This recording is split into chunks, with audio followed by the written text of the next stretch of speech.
Vasudevaya. Om Namo Bhagavate Vasudevaya. Ayam manyate loko. Tamayam manyate loko. Yasangam api sangina. Yasangam api sangina. Apmaupam yena manujam. Apmaupam yena manujam. Yapinvanam yato Buddha. Yapinvanam yato Buddha. Tam Tam unto Lord Krishna. unto Lord Krishna. I am all these common men. Manyate. Do speculate within the mind. Do speculate within the mind. Loka. Loka. The conditioned souls. He. Certainly. Asangam. Unattached. Api. In spite of. Sangam. Affected. Atma. Self. Apayena. By comparison with the self. Manujam. Ordinary man. Yapribanam. Being engaged in. Yata. Because. Abuddha. Foolish because of ignorance. Translation and purport by His Divine Grace, Srila Prabhupada Ki Jai. The common materialistic conditioned souls speculate that the Lord is one of them. Out of their ignorance, they think that the Lord is affected by matter, although He is unattached. Please repeat. The common materialistic conditioned souls speculate that the Lord is one of them. Out of their ignorance. They think that the Lord is affected by matter. Although He is unattached. The word Abuddha is significant here.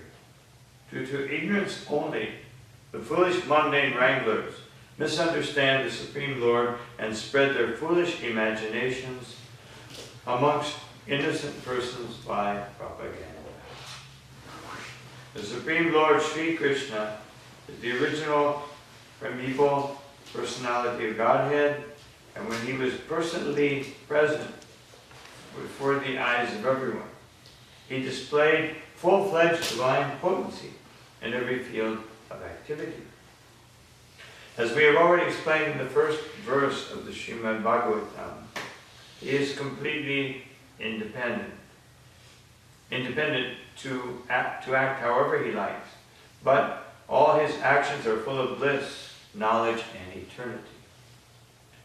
Only the foolish mundaners misunderstand Him, unaware of His eternal form of knowledge and bliss, which is confirmed in Bhagavad Gita and the Upanishads. His different potencies work in a perfect plan of natural sequence, and doing everything by the agency of His different potencies, He remains eternally the supreme independent. On the material world, by His causeless mercy, causes mercy to different living beings, He does so by His own potency. He is not subject to any condition of the material modes of nature, and He descends as He is originally. Mental speculators misunderstand Him as the Supreme Person, and they consider His impersonal features as inexplicable Brahman to be all. Such a conception is also the product of conditioned life, because they cannot go beyond their personal capacity. Therefore, one who considers the Lord on the level of one's limited potency is only a common man. Such a man cannot conceive Such a man cannot be convinced that his personality of Godhead is always unaffected by the modes of nature. He cannot understand that the sun is always unaffected by infectious matter. The mental speculators compare everything from the standpoint of experimental knowledge of their own selves. Thus, when the Lord is found to act like an ordinary person in matrimonial bondage, they consider him to be like one of them, without considering that the Lord can marry at once 16,000 wives or more. Due to a poor fund of knowledge, they accept one side of the picture while disbelieving the other.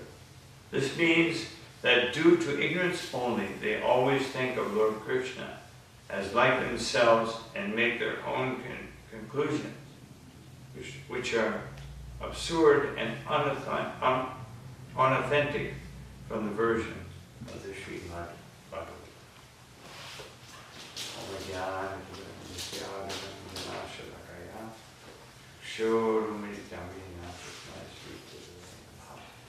Shri Chaitanya Prabhu Vishnu Chaitanya Bhutali Swami Bhagavatam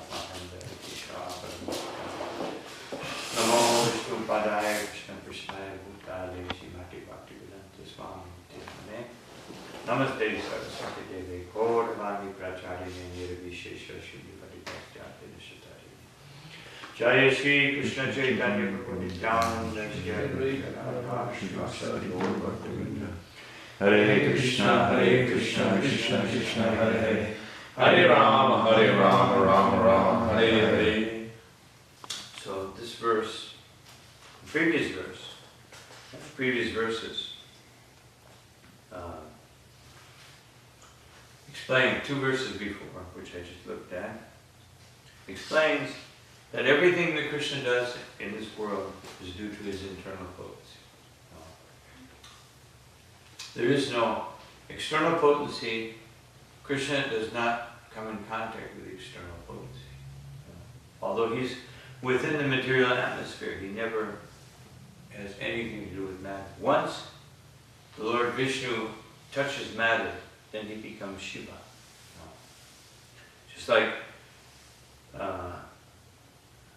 when a space capsule enters into the Earth's atmosphere, there's a big kind of a glow and sparks and heat.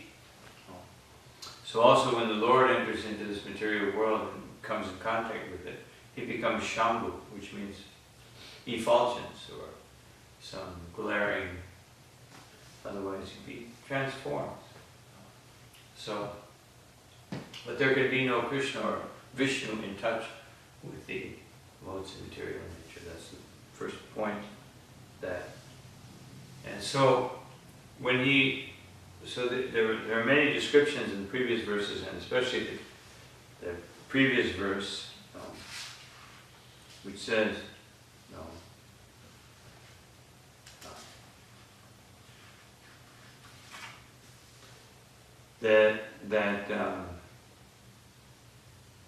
Krishna sometimes, even though he's here, he wanders off into the forest or something, sometimes, especially now that he's grown, and so he, especially in Dwarka, he can sometimes has something to do. So then he came back. Now he's coming back from Mathura to Dwarka, and everyone is so blissful. And there's many descriptions of the queens, the ladies, the queens, because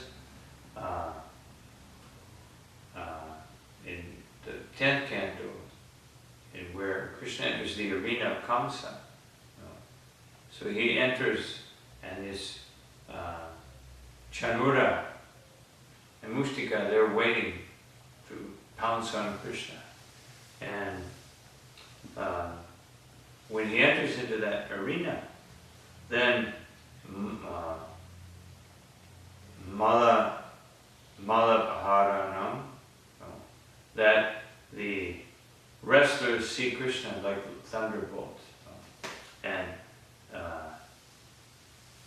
Naravaranam, and ordinary men see him as the best of men, the best gentleman. Smaranam Srimurtinam. And the women see him as the transcendental Cupid. So that was spoken about in the previous verse. It says Krishna comes in,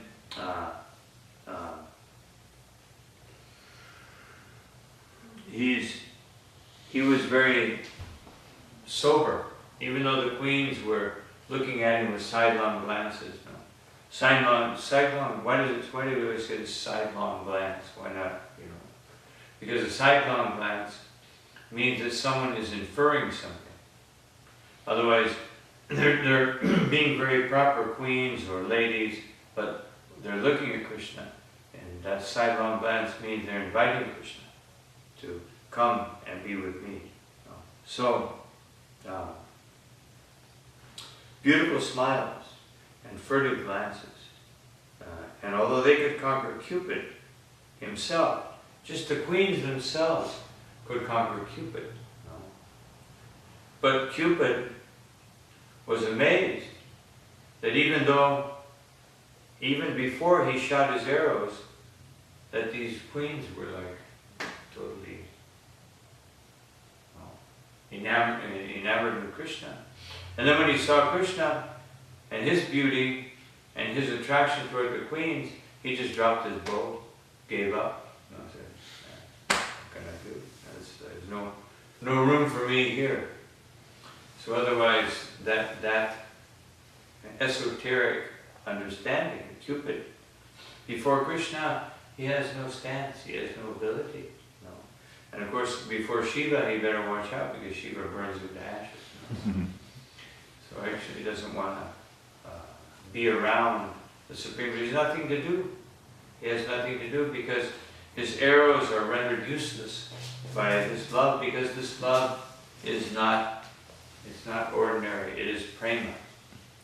So in the previous verse, all these manifestations of prema, they have nothing to do with the material world. And then it says, despite their magical feats, otherwise, what is the word? Kuhakai.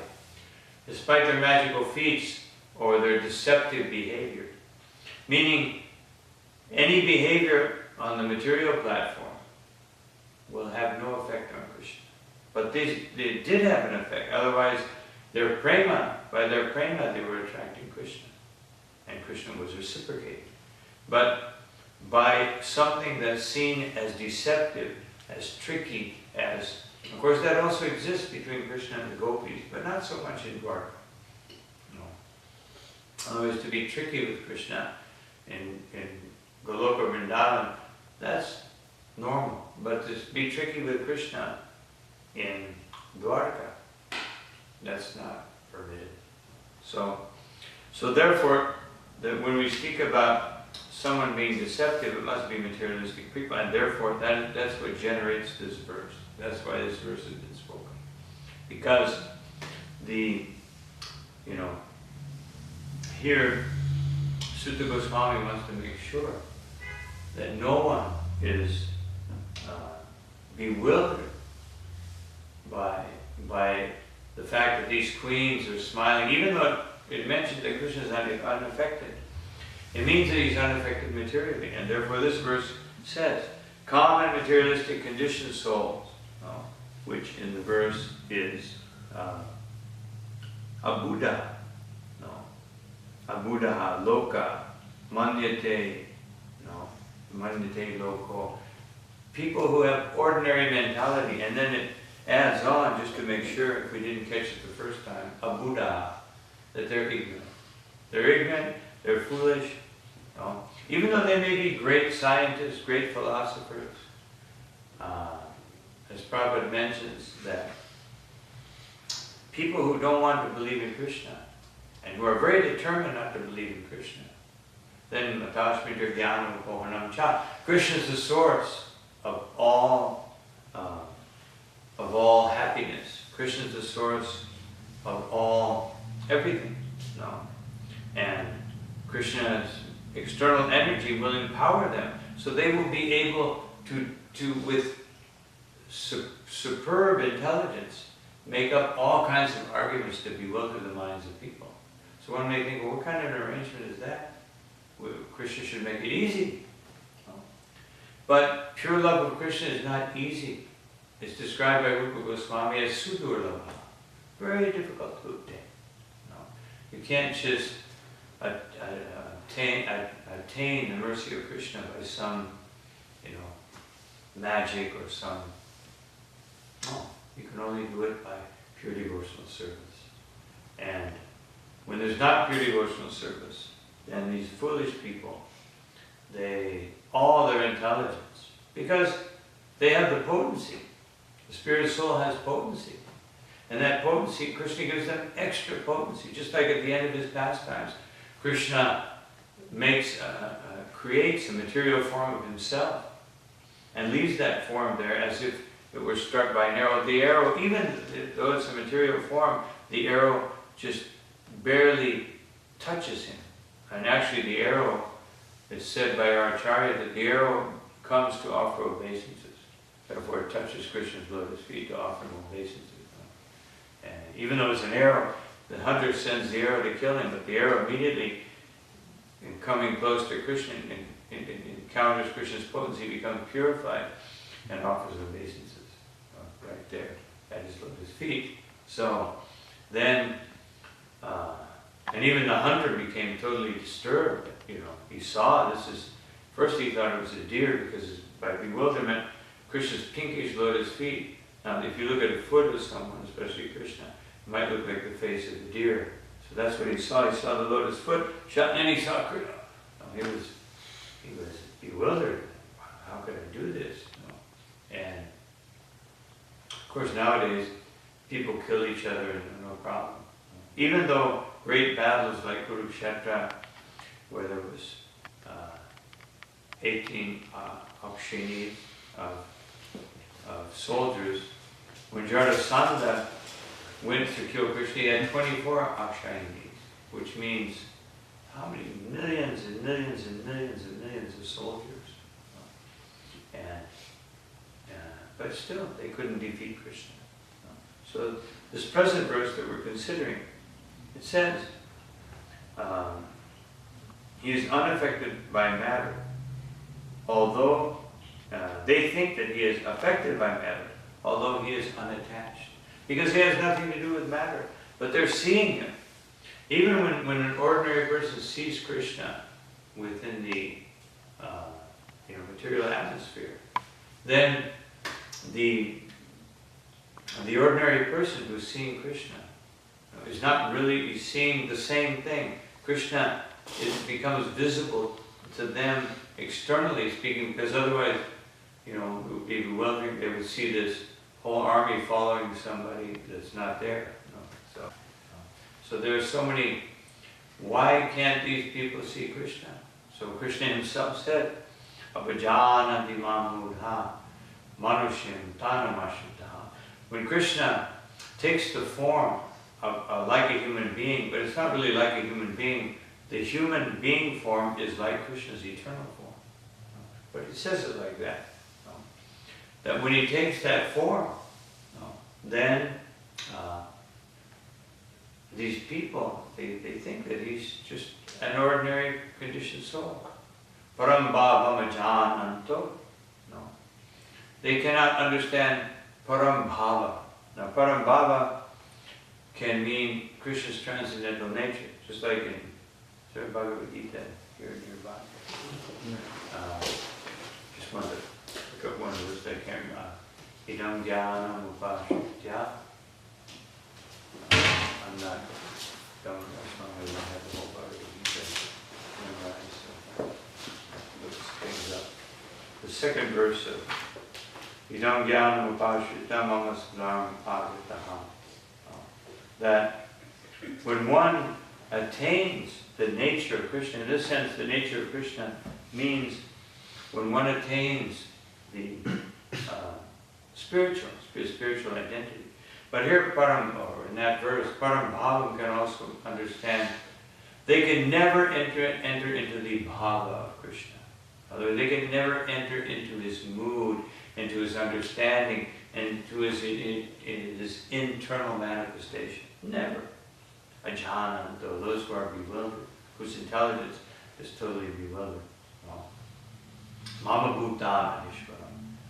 They cannot understand that he is the controller of all living entities and the supreme controller of everything that exists. No. And then, of course, previous to that, Krishna says that these people, as it mentions here in the purport, that speculators, they consider him impersonal. So Krishna, to clear that up, abhyaktam vyaktim papanam, that abhyaktam, from the unmanifested, vyaktim apanaha, they think that the person, my personality came about. Manyate mam abudaya. Abudaya, the same thing here, abudaya, Krishna says. Those who have no intelligence whatsoever.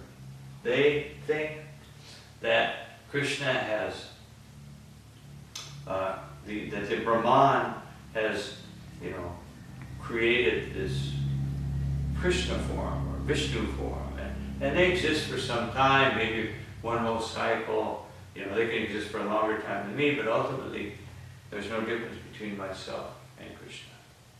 And this is why Srila Prabhupada, whenever he heard that, he would become very angry. He didn't tolerate the impersonal. What to speak of Bhakti? Why didn't he? We can think nowadays, we kind of hang out sometimes with the materialists in one sense. We go to their program, we be nice to them. Prabhupada would have never done that. No. But why do we do it? Because they're not hardcore impersonalists. If somebody is a hardcore impersonalist, you must challenge them. But these are like New Age, little mixture of New Age, little Mayavad philosophy, just like that girl that was there here yesterday. She has a little Mayavad, she doesn't really know what's what. So, and even you go to a yoga studio, they've all been introduced to Mayavad philosophy. But they don't really understand it, and it's not like a firm conviction. But when it's someone's firm conviction, then a devotee must act. He cannot tolerate it. A devotee cannot tolerate that kind of blasphemy against the Supreme Personality of God.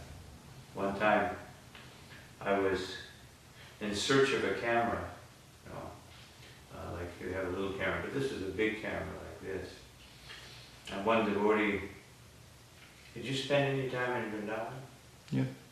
So did you ever meet Bhakti Siddhanta? Yeah. The sculptor? Yeah. Yeah, so when the first time I went to India with my temple president, Bhakti Siddhanta said, "Oh, you're in Costa Rica.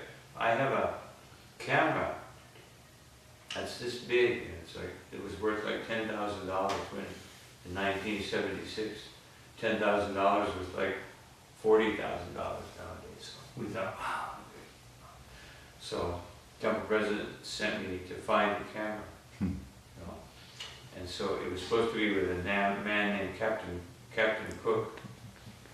And so we went to see him. He said, "No, he moved to the jungle." And so temple president said, we said, "Where in the jungle?" "Well, he's not in the river. That's all he knew." So he said, "Go find him."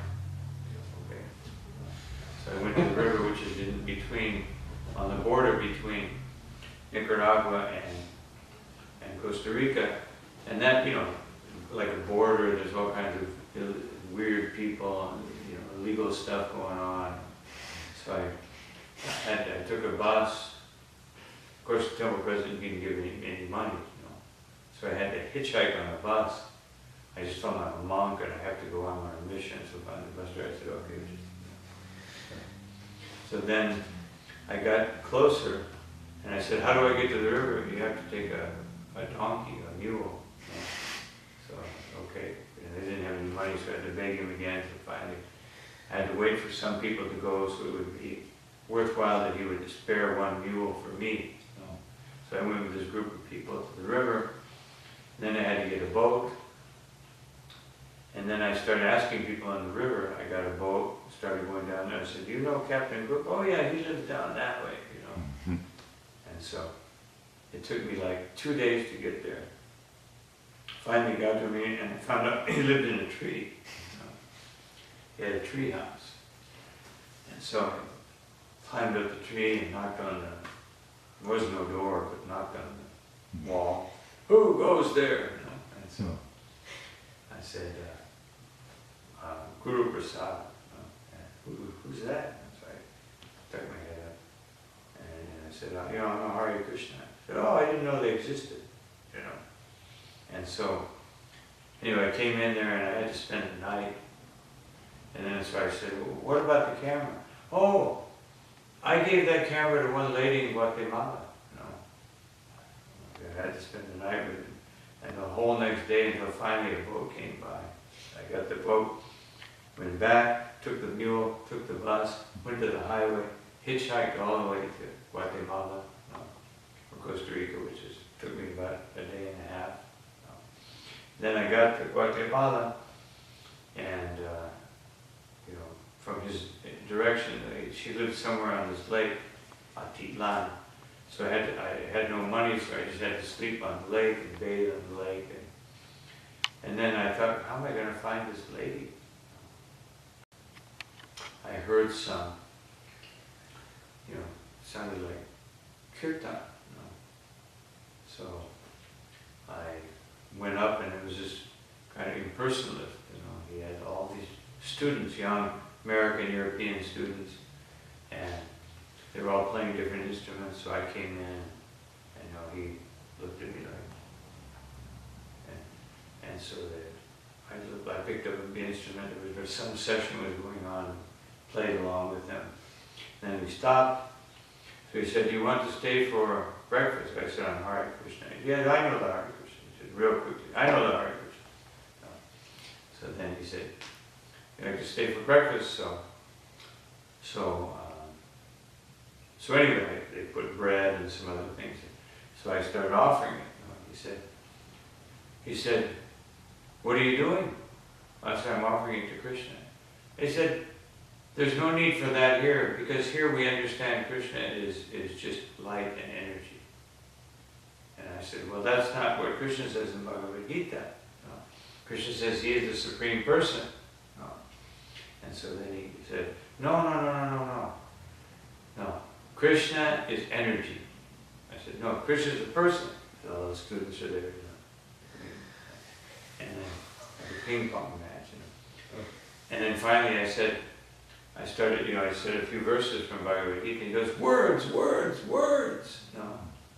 And he said, in the absolute there are no words. And I said, if there's no words, then why are you speaking? No. He was getting angry. No. And I said, you say there's no words, why do you speak? No. What's the use of speaking if there's no words? No. We must use our words to try to approach the Supreme.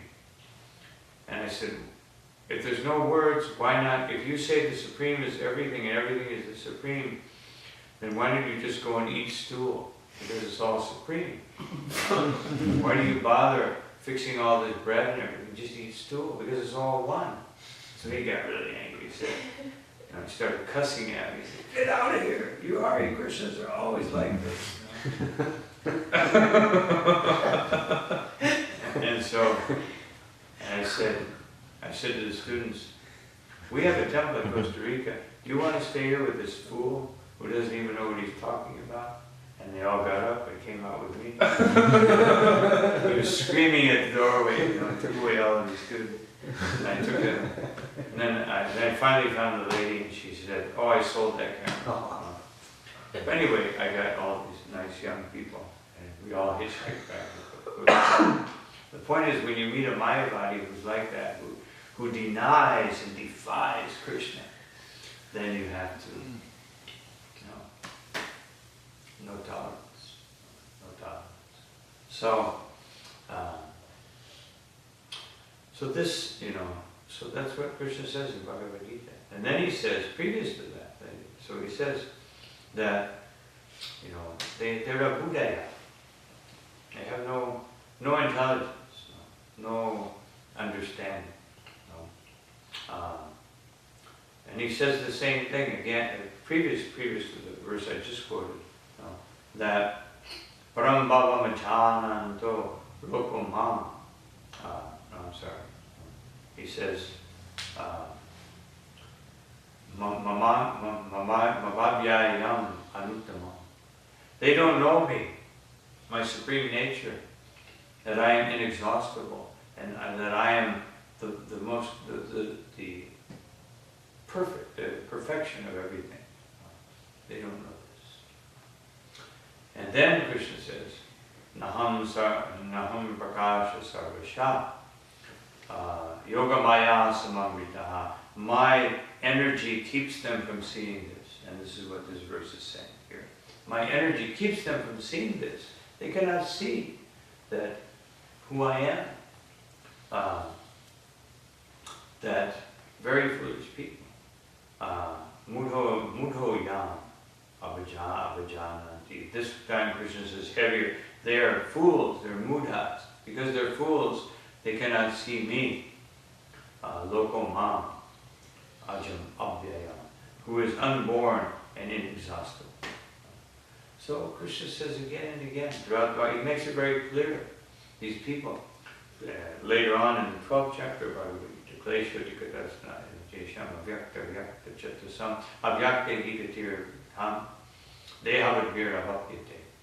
that this impersonal path, this trying to understand Krishna through his energy is a very difficult thing to do. What to speak? They can't understand Krishna's external energy with the three modes of nature. What to speak of understanding Krishna's internal energy? They can never understand that. And therefore, they can't understand when something like this happens. The impersonalists will say, oh, Krishna's just an ordinary person. And then they go one step farther. And look, Krishna has these beautiful wives and these nice girlfriends. So I should also, it says one should follow in the footsteps of the Supreme Personality of Godhead. And therefore I will follow his footsteps. But they don't follow his footsteps as Giridhari, holding up Govardhan. Those footsteps they're not interested in, just the Gopi Jana Ballabha footsteps. So such persons can never understand. Therefore Srila Prabhupada says here in the purport, therefore Krishna, he manifests his potency even as far as these loving relationships by having 16,000 and more, and as many more wives. He has 16,108 wives just when he comes to this planet. But he has unlimited wives in Dwarka, and they're all happy. As Prabhupada said one time, imagine if each wife had to wait one night, or say if he spent one night with each wife, then the wife would only see him every 15 years.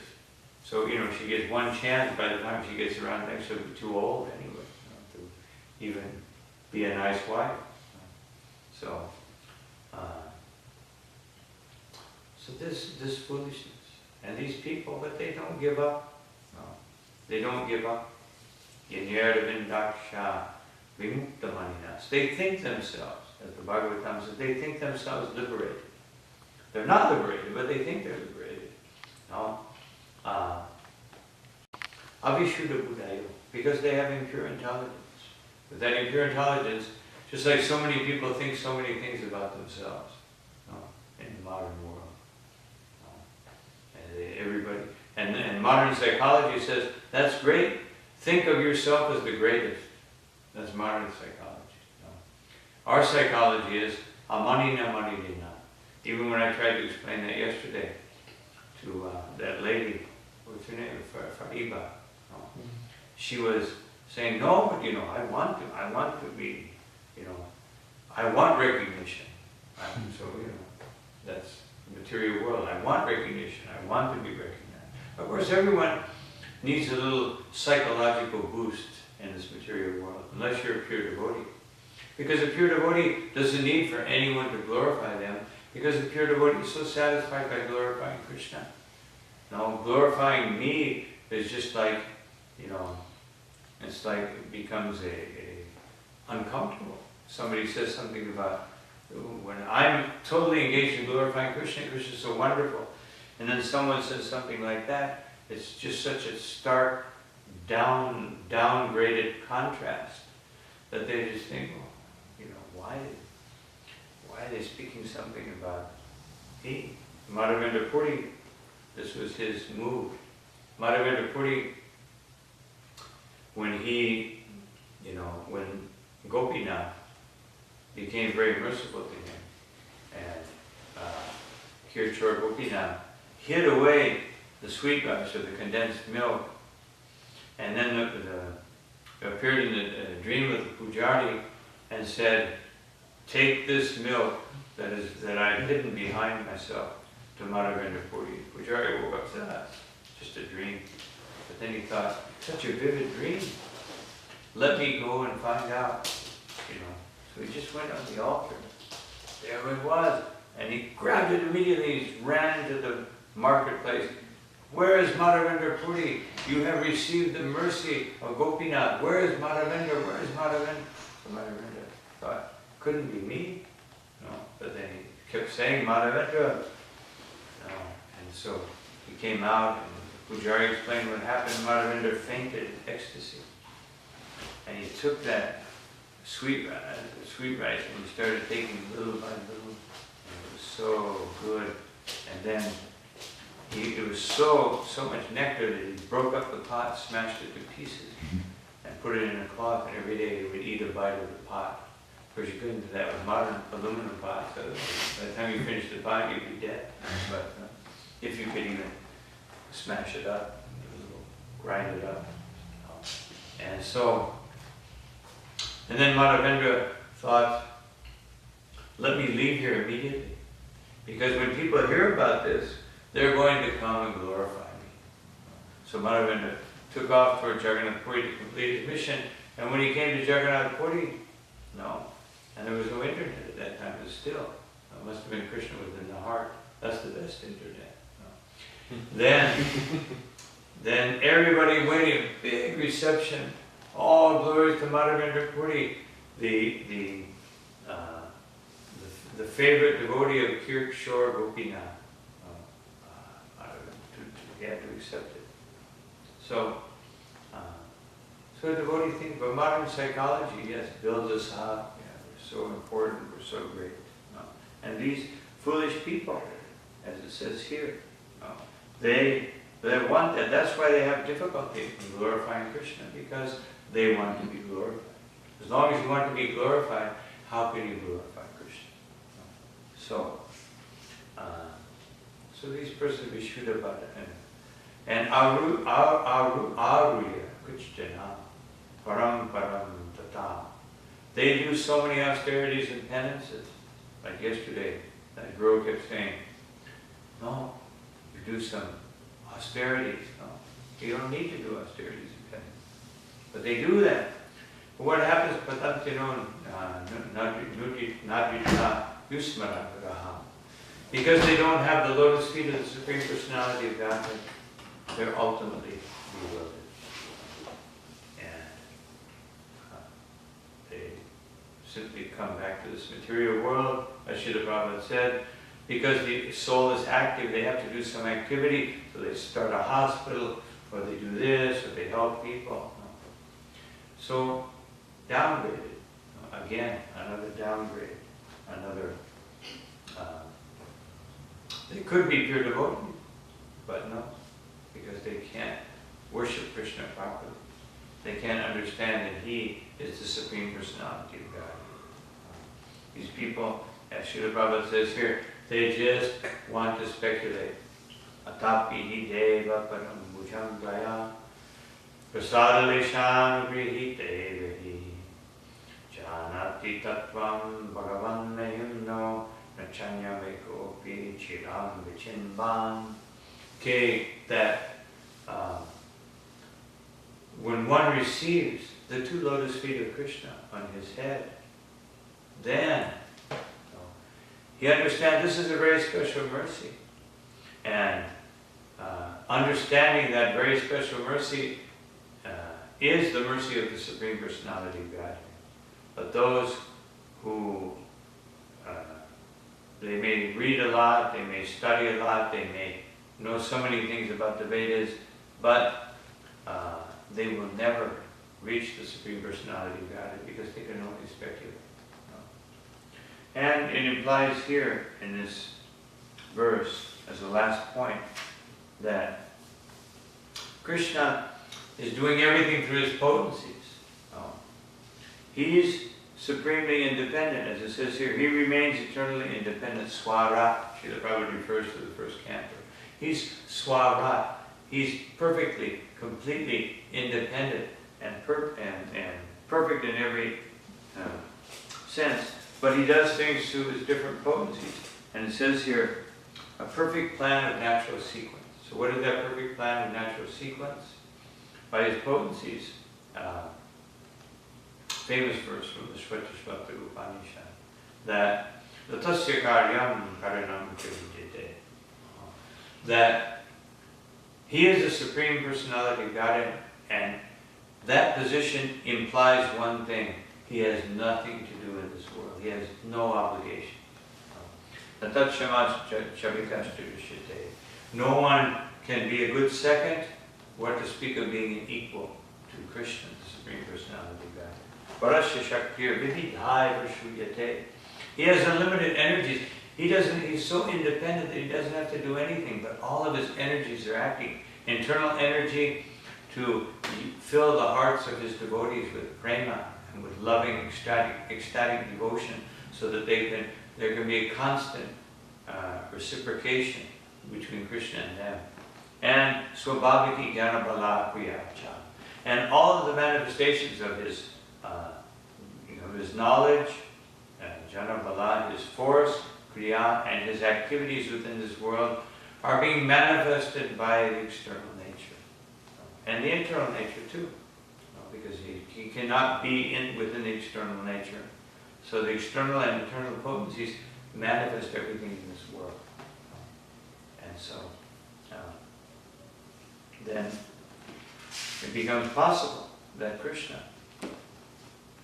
can be here and not be here. This is a combination of the internal and external energy. That the internal energy always surrounds Krishna, but the external energy manifests and makes it seem like that there's something material going on. And only those who have unalloyed devotion for Krishna can see through this veil of external energy, and because they're being guided by the internal energy, and therefore they can relate to Krishna. Now, sometimes they work together, because sometimes Krishna is speaking to externally motivated people. So they're perceiving Krishna through the external energy, although Krishna is manifesting whatever he says through the internal energy. There may be Arjuna, the Pandavas, just like when in the Rajasuya Yajna, then there was Krishna and the Pandavas. They're all controlled by the internal energy. But then there were so many people controlled by the external energy. So they're working together. And they do these things sequentially and perfectly. That's how his energies work. So this is Krishna. And by his Chit Shakti, a special function of his Chit Shakti, because even his Chit Shakti is under his direct control. But the Chit Shakti has an aspect to it, which is the loving relationship of the gopis of Vrindavan, the queens of Dwarka. They have the potency to bring out that aspect of the Supreme Personality of God. That is, internal potency is working, creating a situation of prema. This is a special function, because the chit energy alone, it doesn't affect Krishna, even though it's spiritual, but it doesn't affect, he controls it. But that particular part of the Chit Shakti, which is Yoga Maya, that Yoga Maya, Krishna's leelas, Krishna's qualities are seen by his devotees, and no one else can see them without having that transcendental vision. So these are some thoughts on this verse. The any questions, comments? Thank you again for the class. It was the last thing you went over, your last point. I just found that that last sentence in the first part of the purport is just really, really amazing. The different potencies work in a perfect plan of mental sequence and doing everything by the agency of his different potencies. He remains eternally the supreme independent. There's just so much substance. I don't know, just a comment, it just really kind of blew my mind. Yeah. Very poetic. I should have brought that. I mean, who can write like that? Yeah. Well, as Prabhupada said many times, I'm not writing. Krishna's writing. Only Prabhupada can say that. Well, Krishna may inspire us, just like Krishna, through his different potencies, inspired this lady to paint all kinds of very colorful things. But his internal potency inspires us to serve. What was the question you asked Bhakti Tirtha Swami one time, and he said that we should get more in tune with Paramatma? I also thought that was kind of relevant to what the class was doing. Well, what was the difference between realized knowledge and theoretical knowledge? I mean, if somebody gives a class and they, like if Prabhupada was to give a class and then everybody's really into it and, everybody's present and they get in the mercy. And if somebody was to impersonate Prabhupada and have all the mannerisms and Indian accent and the whole thing and do exactly the same class, it wouldn't have the same effect. So what's missing?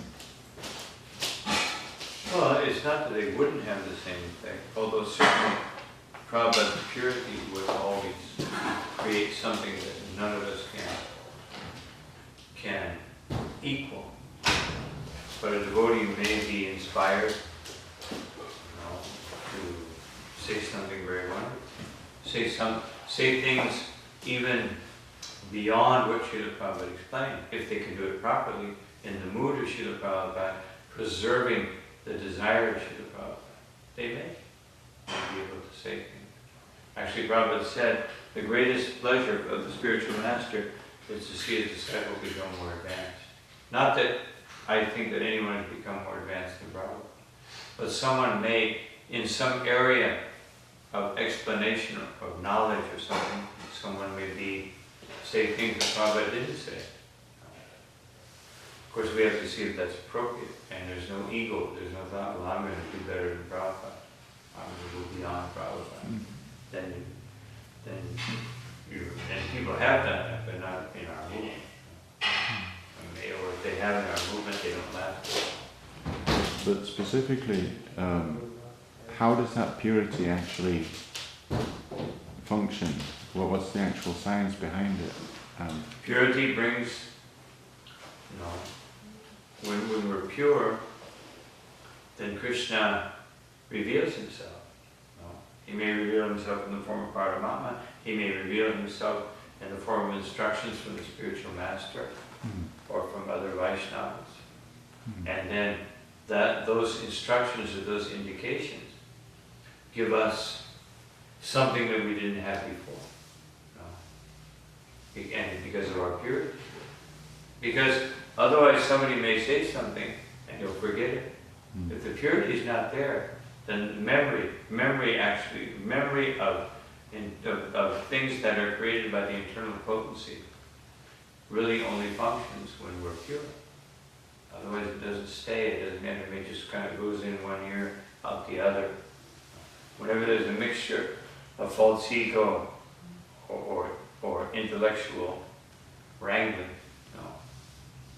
then the manifestation is not pure. An audience may have reservations when they listen to a certain speaker. Who may have reservations? The audience, just a general audience, if a speaker is... But with Prabhupada, were there reservations, or was he able to cut through to... I think back to Swami, what he said is that the speaker, if he's on the realized platform, he would cut through to Paramatma, and Paramatma would allow the audiences to receive the pure knowledge, the pure message. Yes, that can happen. But We see many people that Prabhupada spoke to, and they didn't understand what he was talking about. Mm. You know? So, it's not such an easy thing that you can just, you know, you can woo an audience by knowledge or by charisma or by presenting something that they just never heard. But then that doesn't last. What lasts is when the real purity is there. Then it lasts and it penetrates. But even then, you know, there's so many people that Prabhupada met that were fascinated by Prabhupada, but then a few days later they forgot about it. So the effect is there. The seed is planted, but it may not sprout in this lifetime. But we should try to do that. We should try to, like that's why we give people books. Even if you gave them an electronic copy of the books, then it's not as meaningful as getting a book, because the book is physically it's there, it's waiting for you, it's calling you, it's beaconing you. Yeah. You put your electronic copy in with the 10 other million things you have, and then you may never see it again. No. Is that okay? Yeah. I had another question about I think it was the previous text. It was saying that I didn't read it, so. I think Shiva was he was afflicted by the arrows of Cupid, Mhm. and due to that he was allured by the form of Mohini Murti. Mhm. But I mean, if this is transcendental Leela, then why would these materialistic arrows of lust, why would Cupid be able to, why would he have a part to play in that? Well, in that sense, Cupid, in that sense, was, you know, inspired by Mohini Murti to do that, to show the example that even a great personality, the greatest Vaishnava, can be affected by her, you know, because she's the Supreme Personality of God in feminine form. So, that's why, you know. But Cupid in that scenario, he didn't really have any potency, there wasn't... Well, Cupid was empowered by Mohini Murti to even confuse, but she can't do that to the pure devotees who are situated in this kind of loving relation. Like, what is Lord Shiva's loving relationship with Krishna? Basically, it's a meditative one. And he's not meditating on Krishna and Goloka Vrindavan, he's meditating on Sankarshan.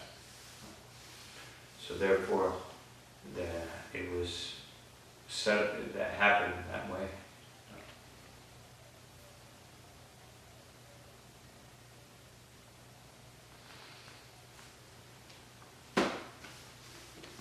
Okay? Shri Prabhupada ki, Jai, Shri Panchatattva ki, Jai, Jai Gaur Premanandi. Hari Hari Bol, So it's group Sadhana. Jai.